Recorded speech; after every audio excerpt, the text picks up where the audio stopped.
de laser en endodontie. L'un des objectifs d'un traitement endodontique est le nettoyage efficace du système canalaire. L'efficacité du débridement et de décontamination de cet espace est limitée à cause de la complexité anatomique. Par conséquent, il est souhaitable de rechercher de nouvelles technologies susceptibles d'améliorer la thérapeutique endodontique et pourquoi pas le laser. L'endodontie s'est intéressée à l'utilisation des lasers dès le début des années 70. Donc, plus précisément, en 1965, Stern et Sonias utilisent le premier laser rubis pour vaporiser l'émail. Leur usage s'est intensifié depuis les années 90. Le premier laser introduit en marché et développé par le Dr Terry Myers en 1990. Donc, les applications envisagées vont du diagnostic pulpaire à l'obturation en passant par toutes les étapes bien codifiées du traitement endodontique. Qu'est-ce qu'un laser?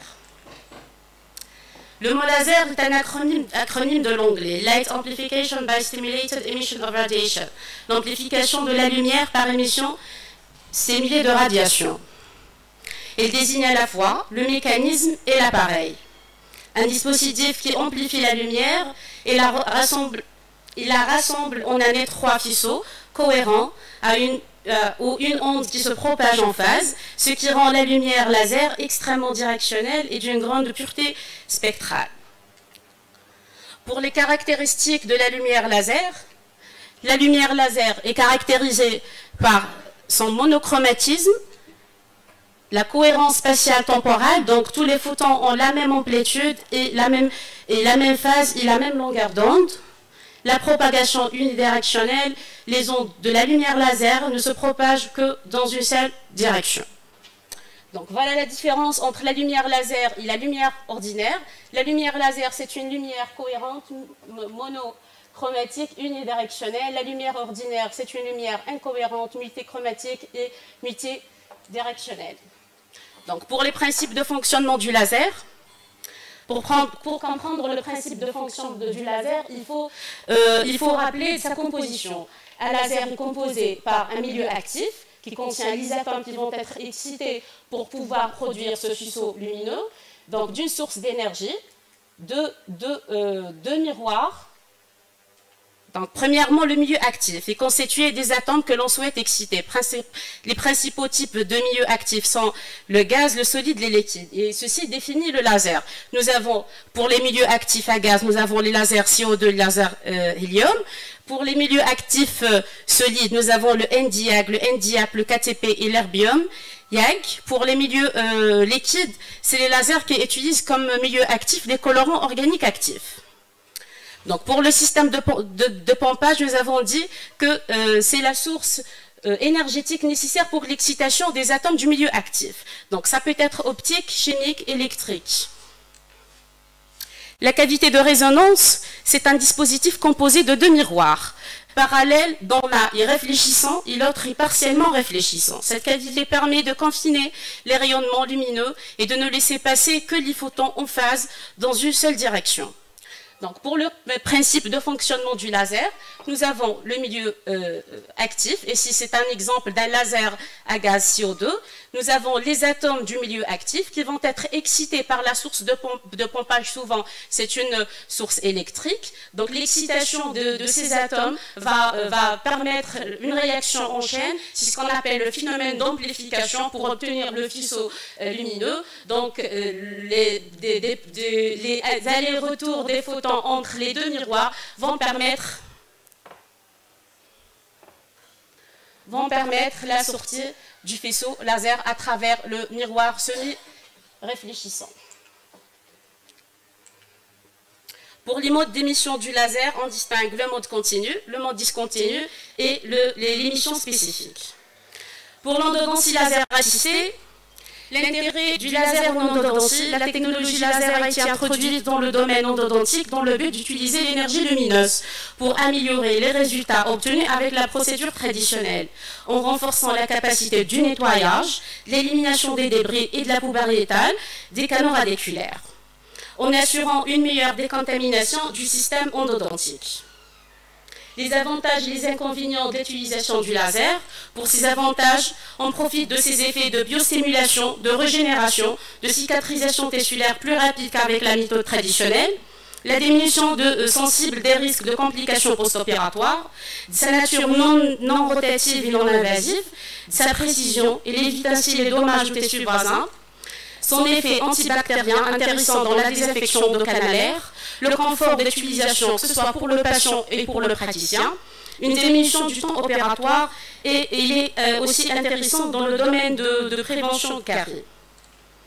Pour ces inconvénients, c'est le coût élevé du laser et ses limites parce que les lasers, on ne peut pas l'utiliser dans toutes les étapes de toutes les thérapeutiques dentaires, c'est en fonction du milieu actif et de tissus cibles intéressés par l'absorption du laser, du faisceau lumineux. Donc, pour les différents lasers utilisés en endodontie, on distingue les lasers émettant dans le proche infrarouge, ont été les premiers à être utilisés pour la décontamination des canaux, en particulier le laser Nd:YAG, introduit au début des années 90. Donc, les lasers émettant dans le moyen d'infrarouge, c'est la famille des lasers erbium. Donc, ont été également produits au début des années 90. Nous avons aussi les lasers émettant dans le lointain infrarouge, c'est le laser CO2 à gaz. Et nous avons le laser diode. Voilà un tableau récapitulatif des différents types de lasers utilisés en endodontie. Donc vous avez les lasers diodes, les lasers, les Nd:YAG, les Nd:YAG, les erbium et les CO2. Nous avons l'absorption, c'est les tissus qui représentent le tissu cible par le type de laser. Donc nous avons le laser diode, sont bien absorbés dans l'hémoglobine et la mélanine. Donc pour les applications, c'est le laser idéal pour les l'acte chirurgical. Nous avons les lasers, les Nd:YAG, les Nd:YAG, les erbium, c'est des lasers qui sont absorbés aussi par l'eau et par l'hydroxyapatite, donc qui peuvent avoir une bonne indication sur les structures dures. Les utilisations du laser en endodontie. Premièrement, le diagnostic de la vitalité pulpaire. Ceci est très important dans le cas des suivis des cas du traumatisme et l'information, donc pour obtenir des informations sur le flux sanguin pulpaire, ou mieux encore sur le rétablissement d'un flux en cas de traumatisme. Le laser Doppler, c'est un laser diode utilisé pour mesurer la mobilité des cellules vasculaires. Donc le principe est le suivant: lorsque le rayonnement laser heurte des cellules sanguines immobiles, donc le photodétecteur associé au laser ne reçoit pas l'information. Lorsqu'il heurte les cellules sanguines mobiles dans un faisceau, le photodétecteur reçoit une information. Donc c'est le cas de la vitalité pulpaire. En fait, la lumière atteint les cellules sanguines en mouvement, subit un changement de longueur d'onde. Ceci est représenté par ce schéma.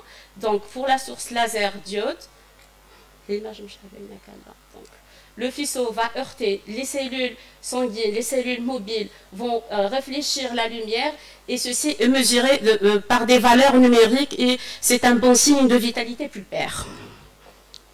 Pour la mise en place du champ opératoire, dans certaines situations cliniques, l'allongement coronaire est la seule solution permettant la mise en place de la digue. Pour ce faire, l'élimination du tissu gingival, mais aussi souvent du tissu osseux, est nécessaire. Les méthodes traditionnelles ont pour inconvénient de provoquer un saignement. L'utilisation du laser erbium-YAG, bien absorbé dans l'eau et l'hydroxyapatite, permet la dissection rapide des tissus, qu'ils soient gingivaux ou osseux. Donc, en fin d'intervention, il est possible d'obtenir une thermocoagulation quasi extemporanée. La mise en place du champ opératoire étanche devient possible et cette technique simple et rapide permet alors de réaliser le traitement endodontique dans la même séance et dans des bonnes conditions.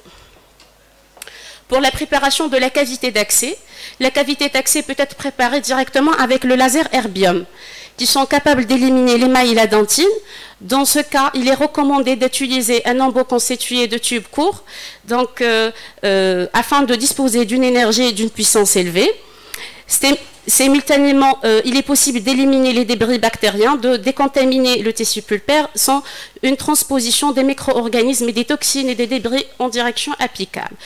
Donc, il permet aussi l'élimination des pulpolites et des calcifications. mais ça reste quand même, lors de l'endodontie laser assistée, mais il est plus rapide de manière conventionnelle de réaliser les cavités d'accès parce que ça prend énormément de temps de créer une cavité d'accès avec le laser. Donc par rapport à ces avantages sont minimes dans le cadre de la préparation des cavités d'accès par rapport à la technique conventionnelle.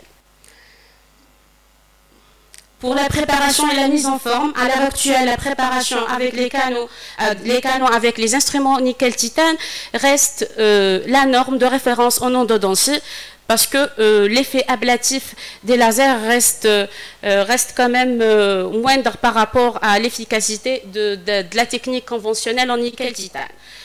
Donc, réellement, les avantages du laser endodontie résident dans la décontamination du système endodontique. Parce que l'efficacité du nettoyage par la technique traditionnelle et la décontamination du système canalaire est limitée à cause de la complexité anatomique, parce que 35% de la surface canalaire reste non instrumentée, ce qui fait n'est pas bien nettoyé. Donc, plusieurs types de lasers peuvent être utilisés pour cette application. Nous avons le laser, le Nd:YAG, les erbium YAG et erbium chromium, aussi les lasers diodes.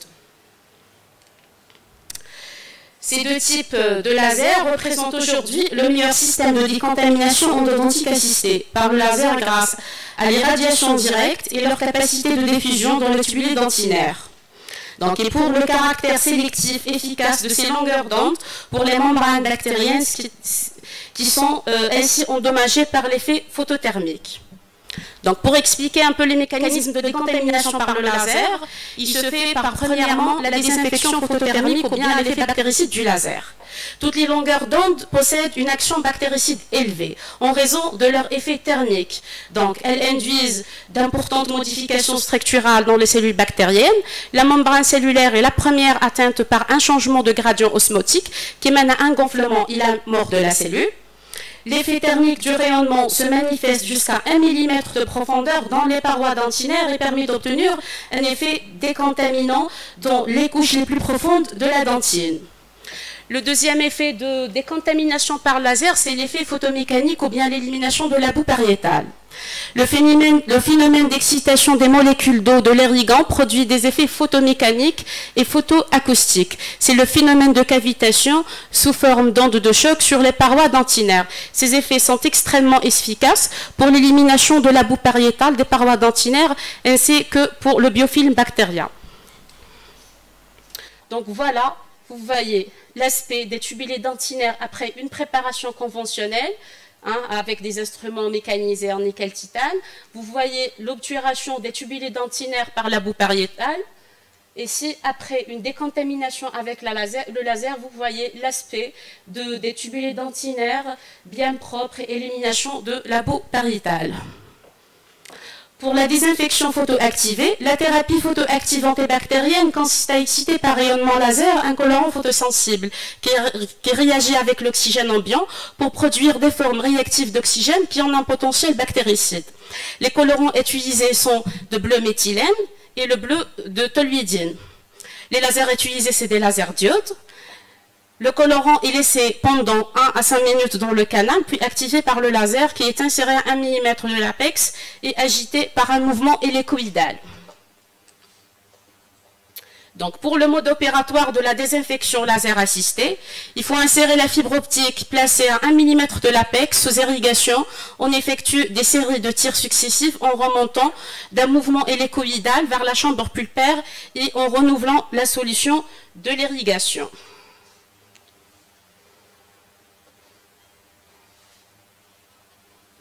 Donc voilà, la fibre laser est insérée à 1 mm de la limite apicale et on effectue sous irrigation et on effectue un mouvement hélicoïdal de remontée vers la chambre pulpaire.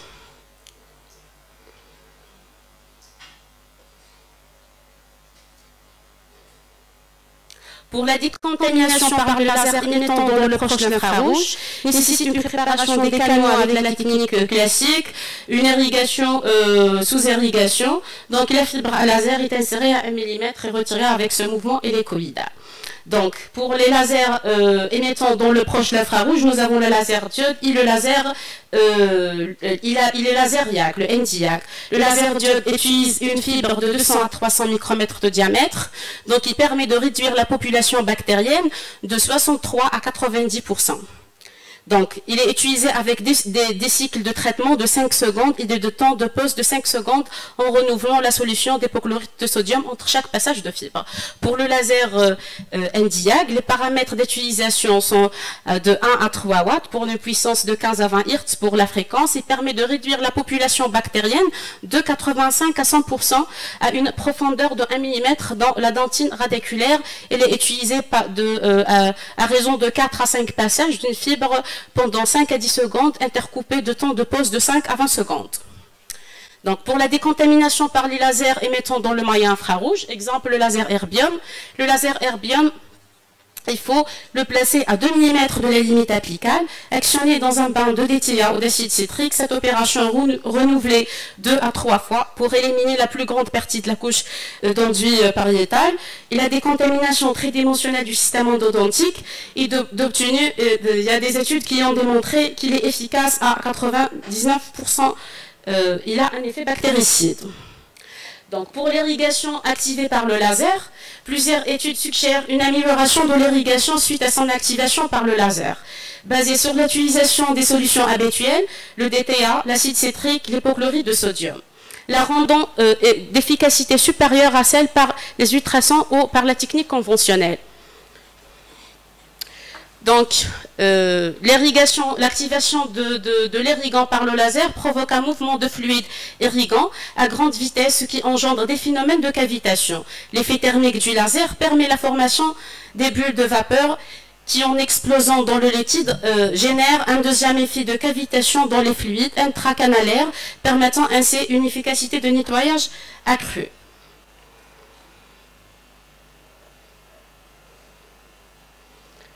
Donc, l'activation du laser avec de l'irrigant, l'activation de l'irrigant avec le fibre laser permet la formation des phénomènes de cavitation et l'élimination de la boue pariétale et l'effet bactéricide par les ondes de choc.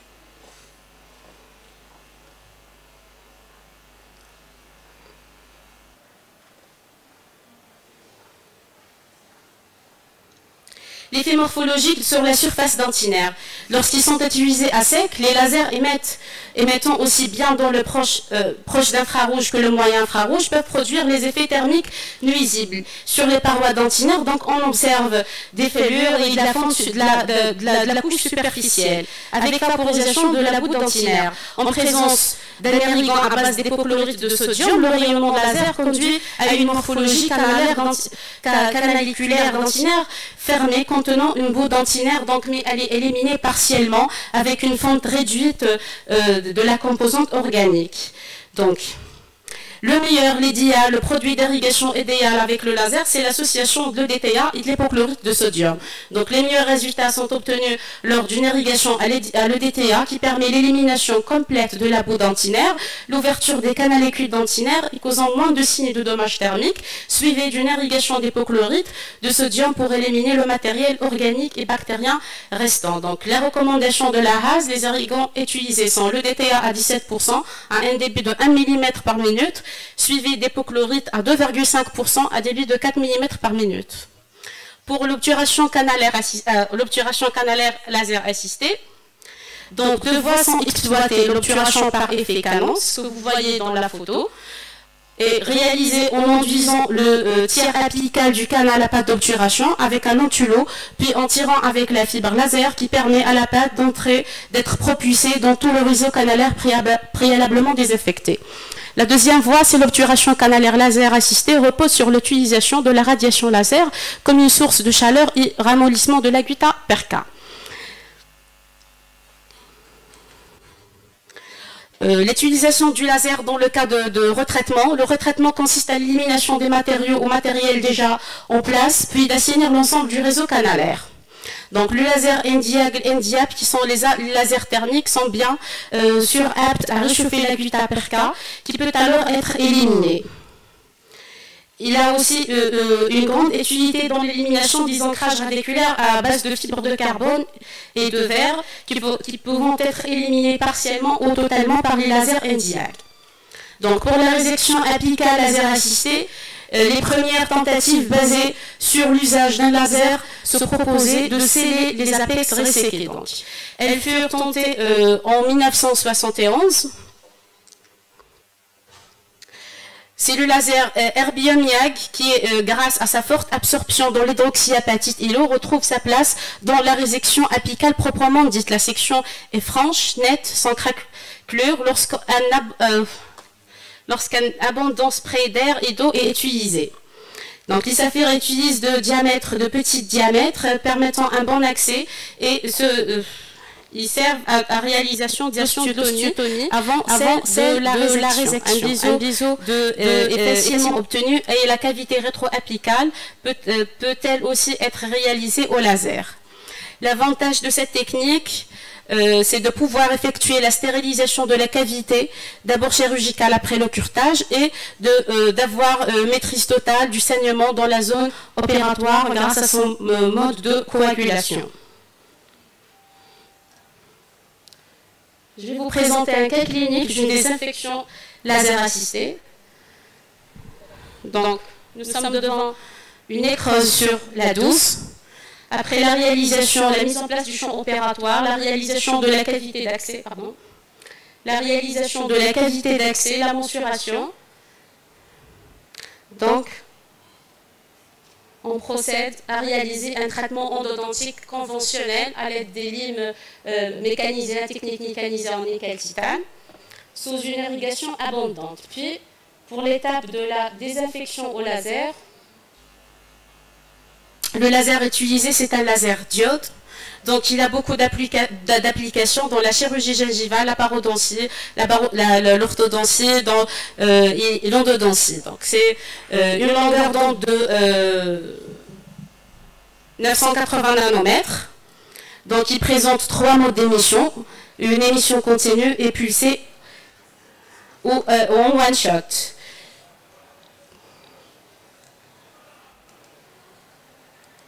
Donc,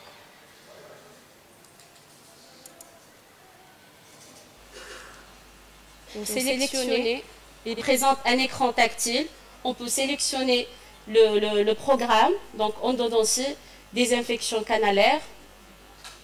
Et puis, une tige utilisée avait une longueur de 22 mm, donc à la longueur de travail moins 1 mm, est insérée dans le canal, positionnée à 1 mm de la limite apicale de préparation et remontée en direction coronaire par un mouvement de retrait hélicoïdal en renouvelant la solution d'irrigation entre chaque passage de la fibre. Un lavage avec le DTA, suivi d'un lavage avec l'hypochlorite de sodium. Des cycles de traitement de 5 secondes et de temps de pause de 5 secondes ont été réalisés. Les cycles d'activation répétée 3 fois. Et puis l'obturation canalaire, la technique monocone. Et voilà la radiographie après l'obturation.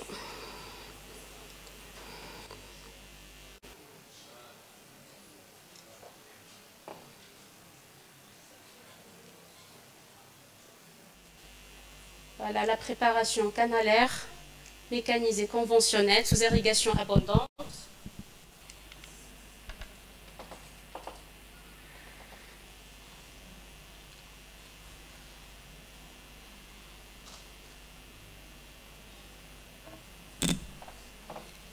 Préparation du laser, le choix du programme.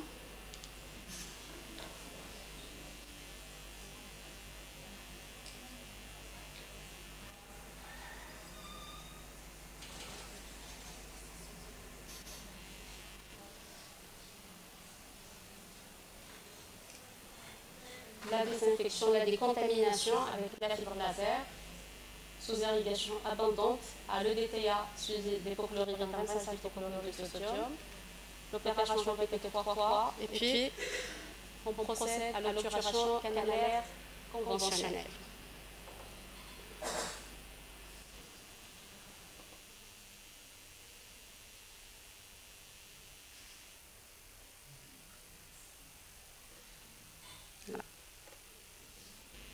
Merci.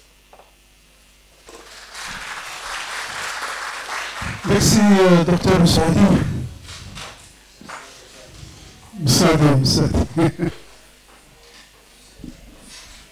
Merci, docteur Messadi, pour votre communication. Et puis, sans plus tarder, on va appeler docteur